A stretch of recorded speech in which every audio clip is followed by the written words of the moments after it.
दोस्तों, मैं उम्मीद करता हूँ कि सुन मेरे दिल ड्रामे को देखने और इस ड्रामे को चाहने वाले तमाम के तमाम दोस्त ठीक ठाक होंगे। सुन मेरे दिल ड्रामे की नई एपिसोड में तमाम दोस्तों को खुश आमदीद। इस एपिसोड की शुरुआत में हमें मार की बेगम को दिखाया जाता है, जो अपने खामद के साथ लड़कर अपनी वालदा के पास वापस आ गई होती है, यानी कि अपनी वालदा के घर आ चुकी होती है।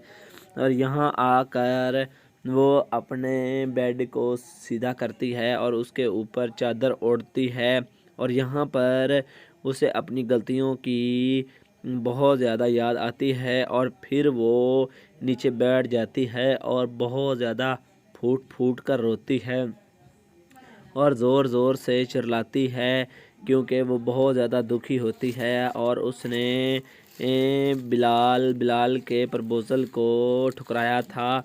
अब वो बहुत ज़्यादा गमगीन होती है, क्योंकि बिलाल एक बहुत ही अच्छा और उसका मौसम था और उसके बहुत ज़्यादा इनके ऊपर एहसान थे। इसने उसके एहसानों को भी भुला दिया और इसने मार के साथ शादी कर ली थी, और इसकी वजह से वो काफ़ी ज़्यादा जो है परेशान।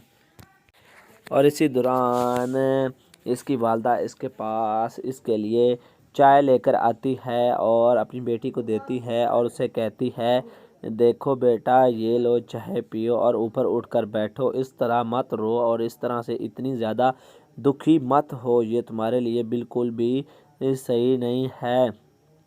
तो यहाँ पर वो कहती है कि आपने बेटा बहुत गलती की थी।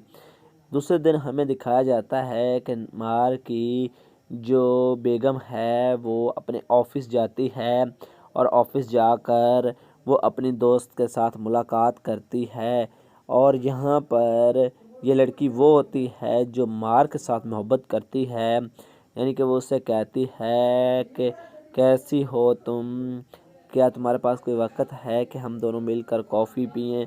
तो यहाँ पर वो लड़की कहती, जी बिल्कुल, हम दोनों मिलकर कॉफ़ी पी सकती हैं, क्योंकि ये दोनों आपस में बहुत ज़्यादा अच्छी दोस्त होती हैं। लेकिन मुक़द्दर का लिखा यूँ होता है कि जो मार को चाहती है उसकी शादी मार से नहीं होती, और जो नहीं चाहती थी उसकी शादी मार के साथ हो जाती है। इसके बाद जो मार की मोहब्बत होती है, जिस लड़की को मार के साथ मोहब्बत होती है, वो अपने नंबर से कॉल मिलाती है और कहती है कि जल्दी से 2 कॉफ़ी लेकर आओ और साथ में कुछ खाने के लिए भी लेकर आओ।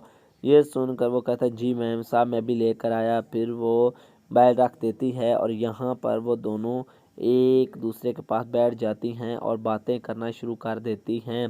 और यहाँ पर जो बात बेगम होती है कहती है, सनाब तुम कैसी हो। तो जो मार की बेगम की दोस्त होती है वो कहती है, कुछ भी नहीं रिमशा, मैं ठीक हूँ, बस आपके बारे में ही सोच रही थी कि आप नाराज़ होकर वापस अपने वालदा के पास चली गई हो, और ये मुझे बिल्कुल भी अच्छा नहीं लगा कि मार तुम्हारे साथ इस तरह कर रहा है। अब मुझे यकीन आ गया है कि मार एक अच्छा इंसान नहीं है। किसी वक्त वो इस तरह था कि किसी के साथ अगर वो लड़ पड़ता था तो वो मेरे पास आ जाता था और मेरे साथ बैठकर दुख सुख बांटता था, लेकिन अब ऐसा वक्त आ गया है कि वो बिल्कुल भी मेरी बात तक नहीं सुनता। मुझे लगा था कि वो आपके साथ इस रिश्ते को तोड़कर मेरे साथ रिश्ता जोड़ लेगा, लेकिन ऐसा बिल्कुल भी नहीं है।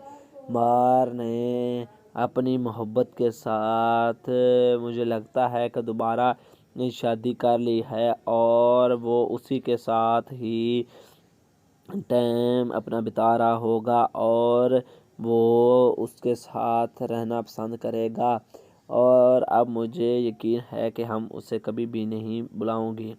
दूसरी तरफ हमें मार को दिखाया जाता है, जो अपने घर में नींद से बेदार होकर उठ जाता है और वो किचन के अंदर आता है, और वहाँ पर وہ اپنے کھانے پینے کے لیے کچھ چیزیں تیار کرنے کی کوشش کر رہا ہوتا ہے، یعنی کہ کافی تیار کر رہا ہوتا ہے، تو اسی دوران وہ ادھر ادھر دیکھتا ہے اور اسے کوئی چیز مل نہیں رہی ہوتی اور وہ کافی زیادہ پریشان ہوتا ہے۔